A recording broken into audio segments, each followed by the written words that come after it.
Hello everyone and welcome back to my channel. A special welcome back to all the females that are following me on YouTube. For this week I decided to dedicate today's videos to women. As you all know, today we'll be celebrating Women's Month and I thought it would be great to invite one of my close friends onto this channel to discuss what it's like to being a working woman in the construction industry. If you're new to my channel or if you're a returning person on my channel, please don't forget to subscribe and please give this video a like. It's just really great to get your support. And without further ado, let us begin this week's video. Hey Noxy, I can't hear you. Can you hear me? Yes. Okay, there we go. Yay! Hi! Hey Zach, how's it going? I'm good, thanks, and you? No, I'm good. Are you ready? Yeah, it's just obviously cold on this side of town. I see you're enjoying yourself. You know, It must be warm that side. It's slightly warm, not too bad. I think I'm just being overzealous about the bit of sun, but but it's gonna warm up, so I'm glad. So anyways, I haven't actually introduced you, sorry, to everyone. What? I know. I actually just said that I have a friend on this channel who's coming onto this video. But I don't know if you want to give yourself a loose or quick introduction. Yeah. Right, guys. So, hey to the following. So I'm Noxy. Zach and I go way back. So I work in the construction and engineering sector, mainly in engineering and all of that. And I also do property development. I am obviously a woman working in a male-dominated industry. And, you know, it's challenging, but it's the kind of challenge that I'm really, really enjoying. You know, it's been, I've always wanted to be in this industry. So yeah, I'm having a fantastic time. I guess through this interview, you'll probably get to know more about me. Well, on that note, I actually did a bit of research because I wasn't too sure. I mean, obviously we all know that the construction industry is male dominated. And so I picked up two articles. And the first article in 2018, this is according to the Construction Industry and Development, they gave the breakdown of how many women are in construction versus how many men, and they said roughly 11% of females make up the construction industry. And then another article in 2019 from the Construction Industry Development Board showed that 48% of the country's construction enterprises are actually owned by women. So I was shocked to see that figure. But then when I dug in a little bit deeper, it says that a vast majority of these enterprises are very small companies, and 95% of that 48% fall within the grades 1 to 3. And if you look at the grading, which I didn't know about grading, to be honest. The grading basically is determined by your financial capability and your work capability. The CIDB basically, so the Construction Industry Development Board, Yes. and they are a regulatory council within the industry. So what they do is just they govern construction companies, especially just in terms of, like you mentioned, your financial strength, but also your capacity. So usually a lot of the time, if you want to get into projects, your client will ask, you know, what's your grading and all of that kind of stuff, because it measures first and foremost your capacity, and especially in public sector as well. If you want to be doing public sector projects, for instance, if you're incapable of handling a mega project, you know, back in the day before the grading was done, you have incapable people trying to grab work that was just way beyond their means. So it's things like that. It helps clients also designate you. In our government, they also try and support your smaller grade companies. You know, they want to try and develop you. So they will designate a project and say, this is for grade 3 only. Or they'll say, this is for grade 9. Like you have to have a certain amount. I actually never knew that, to be honest. Like in the residential sector, maybe I haven't been exposed to it enough, but this is the first time I saw anything about grading, and I was like, okay, that makes sense though. It makes sense. And I'm like, okay, next time I'm going to ask for a contractor's grading just to see if I'm working with someone new, for instance. So I know what kind of quality to expect. Cool. Well, I know you've already said that you work in the construction industry. Can you just briefly let us know what your role is? Yes. So I'm a construction construction project manager. Yeah. So the difference between a project manager and a construction manager, a construction manager is largely site-based and manages site operations, but a project manager manages the project from the top down. So a project manager is responsible for financial management, contract management, procurement. When it comes to selecting your subcontractors, you're basically responsible for the project in its entirety. Yeah. You're responsible for engaging your architect, your engineer. You're responsible for liaising with your client. And so largely what I do is just coordinating, monitoring, managing just an entire project. Yeah. The reason I ventured into project management was simply because I loved the all-round approach that it had. Yes. A project manager, you're there right from the beginning. So first and foremost, when it comes to the conceptualization, the feasibility as well. Yes. So there's finances in it, and I love money and managing money. And then there's also, you're part of the design process where, the likes of your architects, depending on which field you are. Obviously in residential, you're largely dealing with an architect. Yes. But also my background in engineering, of course, you're dealing with your civil engineers, your design engineers, and all of that.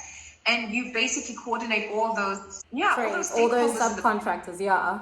So you've got like this bird's eye view of everything that's going on. You manage the money, you manage the time, you like thread everything together. You make sure that it like just comes to a great like completion. Absolutely. Yeah. So I love that because I guess in my personal capacity, I'm a little bit of a control freak. So I think this job is perfect for me. Oh, that's good. Because I just love control. I don't think I could do that, to be honest. Managing other people, it stresses me out. I hate having to like follow up 1,000 times. It's just such admin. Yeah. So I just wanted to ask, when you were studying, like what was the makeup of your class in your year? So basically female to male ratio. Like if you had a class of 50, did you have like 40 females or was it like 5 females? I've been studying for decades now. Like I went from undergrad to postgrad to all those things. And it's very interesting, the dynamics of the classes from when you started out to when you end or when you go to a postgraduate study or whatever the case may be. So in the beginning, I'd say like my undergraduate studies, it was actually I would say it was 70-30, the ratio between male and female. Obviously men dominated the class. Yes. And as we proceeded along, I'd say postgraduate studies, it was more of like a 60-40 dynamic. Wow. Okay. Yeah. But what I found a lot of the time is then when you passed your studies and when you're now out in the world, a lot of people actually diverted away from the core studies. Like I don't know if you realize that you think of all your peers that you studied with. Yes. They've all like done something different. So funny enough, I would say a lot of my female peers actually are still within the field. Really? Okay. When it comes to the guys, because there's so many of them, I would say maybe 50% of them are still in the field and then others have diverted.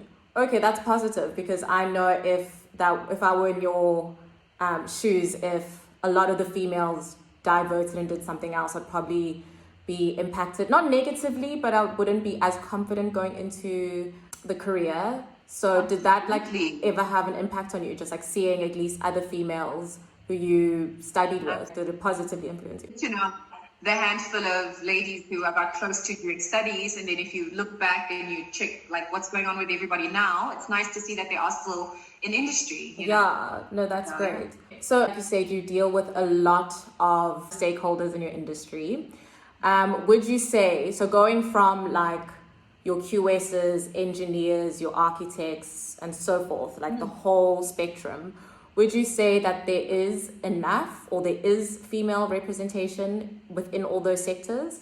I would say not really. So it's very different, right? So when it comes to, for instance, so I will separate them into like maybe like about 5 different groups. Yes. So you look at suppliers. Yes. You look at designers. You look at your client. You look at contractors. And then of course me, then I guess the project manager. So when it comes to suppliers, for instance, largely male dominated. I'm always dealing with men, and the only time I get some female interaction is like the secretary. So it's like, hi, such and such. Admin. Put me through. Yes. Put me through to the guy, and then also designers.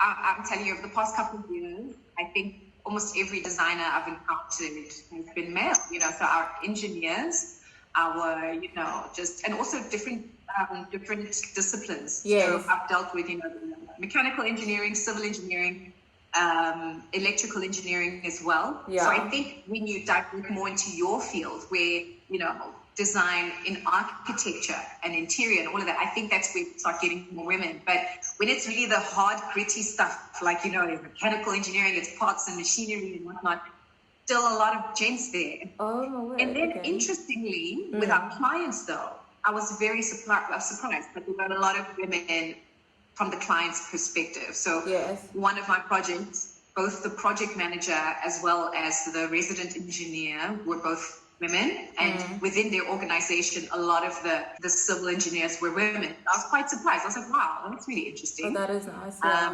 When you flip and look at your suppliers, did I mention suppliers? I think I mentioned suppliers or contractors. I can't remember. You mentioned both, but, yeah. So in that regard, it's also a lot of gents. Wow. So even for me at the company I work with, I was the only female project manager for the longest time, Oh, wow. youngest as well. So it's things like that where in my workplace I'm like the only woman, and Yeah. then the other women are admin, but then when it comes to the actual project themselves and Yeah. responsibility and management, I was probably one of the only Oh, my word. female managers there. So how did you navigate through any challenges that you might have faced as a woman in this male-dominated industry? Or if you can shed some light on any challenges maybe that you have? Yeah. Or had? So I think more than anything, how I always look at it is just that being a woman, we should rather look at it as a positive, more than anything. I'm just so glad, I won't lie. I've heard a lot of experiences from other women that have been terrible, but I'm so glad that so far in all the years of my career, I've been surrounded by people who have had their mutual respect. Okay. I think more than anything, when you've got that, you won't really see, that kind of misogynistic behavior Yes. or anything like that. But as a professional, that's why I'm like, always, guys, let's always separate the two. Let's also Yes, try and I be agree. professional. And as long as you've got people's respect in your professional capacity, everything is fine. So I've managed to maintain that Okay, and that's good. insist on that as well. Yeah. As long as people treat me respectfully and professionally, we're going to be fine. Yeah. So I'm so grateful. So far, I haven't really had any kind of issue that arose out of the fact that I'm a woman. Oh, really? Even like upfront, like, because I know with or maybe it's just also my own assumption that men would want you to come off a little bit more dominating, a little bit more harsh than what I am. So I know personally that I will play up on my less emotional side so that, moving forward in the project that they do listen to me. Did you never feel that you needed to overperform or change in any way to make sure that you were respected? I mean, what I would say is I think that's the challenge that we experience. I feel like we might have that small sense of inferiority, which, I think we can all feel a little bit insecure in the professional realm where, especially when, as a project manager, you get to site or you get to a meeting and then people are like, all right, who's the project manager? And then you're just like, and then you can see already you were expecting a man, you're expecting someone completely different. Yeah. Here I am, a young Black woman, and I need your respect right now. Like, you can't even, play with me. I am the responsible person in this scenario. So there are those moments where you notice that, oh yeah, you're expecting someone else, weren't you? Like, you've got me, okay? So I've definitely experienced that. But it's one of those things where we need to be able to, keep that on the inside and not necessarily let it reflect or let it resonate in your behavior. Because, we're people at the end of the day. We sense things, we have a vibe, and if somebody can sense, oh, okay, oh, shame, she's insecure, whatever the case may be. I mean, obviously you're going to have challenges. But if you know that, I know they're probably expecting a man there and I'm going to show up, but look, I am the project manager. Exactly. I have the skills, I've got the experience, I know what I'm doing. There's no reason why anybody should undermine you in any way. Exactly. So it's all about how you handle it and how you manage it. And that's what we can do, No, I agree. Do you think there's any way in which we could encourage young females to go into the industry, because we obviously need more skilled women in the industry? Is there any piece of advice you can give? Right. So I think first and foremost, your environment matters a lot. So even your organization first and foremost, because, as people in, building, construction, architecture, engineering, you come from an organization first and foremost. And then from that organization, you go out there and you do projects, right? Yeah. So before you can go out there and do those projects at your own organization, what's the environment there? Do your superiors trust you? Do they respect you? Do they give you the responsibility that you need as a professional? Because you find in some organizations where, yes, your title might be, this and that. You might be the architect, the engineer, the project manager. But does your company regard you as such? Do they protect you as well? Because I also remember when I was starting out, my boss would pump me up, in a room full of male engineers. And because she was the boss, they knew her and I was new. She would make sure that they knew that they needed to respect me and they needed to listen to me. That's exactly what I'm talking about. Absolutely. Because if your own organization doesn't have confidence in you, and maybe it's in instance of clients, for example, they'll make you feel like the intern, or completely you can't say a word in the meeting. Your manager has to come into every meeting. That's where it starts, because then other people will treat you that way because of how your organization regards you. I feel like it's a whole round thing, and I feel like we need to support one another as well. So and that's why I feel as if, if there's any advice I'll give to women out there, just pick the environment that you're in professionally, the people, your superiors, check your colleagues as well. Are you guys supportive of one another? Do you sabotage one another? That is so true. Plays a part.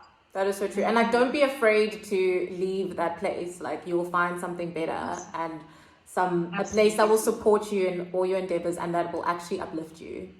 That's like the most important thing. Just one last thing to close off, just in terms of more advice from I don't want to say from a personality point of view, but from more personal, taking out the office dynamic. So like, what other advice would you be able to give people who are young, female particularly, who are interested in the built environment as a career? Right. So I think your personality, it's really important in this field, because when it comes to the challenges we deal with, this is not a corporate environment where you get to work, you sit at your desk and you do your job. It's an environment where it's heavily team-based. And also you deal with a lot of strangers. There's a lot of people you deal with. So when it comes to your personality, firstly, can you deal with people? Are you patient enough? Deal with people? Are you a team player? Do you work well with others? Those things are so important when your work is largely based on working with a lot of people. You need to have good communication skills. You need to also, I think as women, it's so difficult, but you need to be able to set aside your personal emotions. Sometimes we take things personally. No, I agree with that. I do agree with that. Like, it's one of those things for me. I've always pictured work as, you come in and you leave your emotions at home or in your car or wherever. And you come and you fulfill the duty that you need to fulfill. And when you go home, then you can be emotional. But I think that runs through with even men, because I've worked with a few men who have been slightly more emotional, and actually seeing them play out their emotions in the office is so disruptive. And I'm like, why are you so emotional? We're here to work.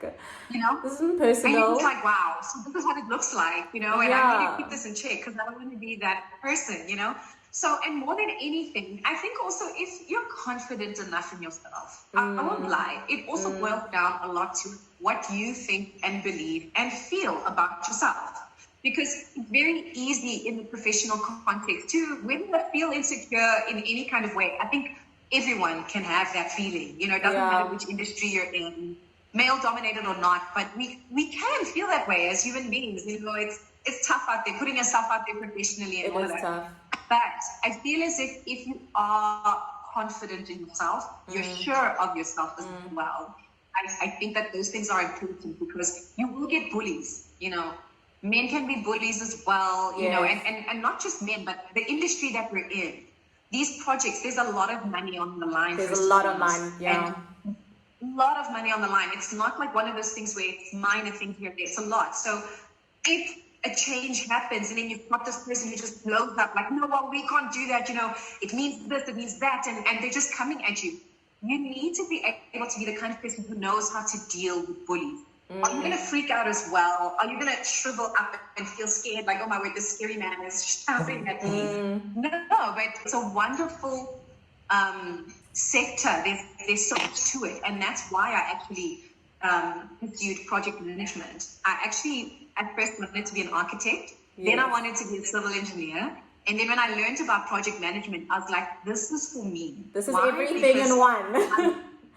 Oh man, I love that it's everything in one, and also it's multidisciplinary. Yes. So I myself, I've been in the mechanical engineering space, I've been in the civil engineering space, I've been in infrastructure development, and now I'm in property development. So that's the wonderful thing where I owe it to the fact that this career is just it's got a lot of options. Yeah. So even if someone where maybe you don't have that personality characteristic, but there's a place for you one way or another that you can fit yourself into this industry, Yeah. So just think about it wisely.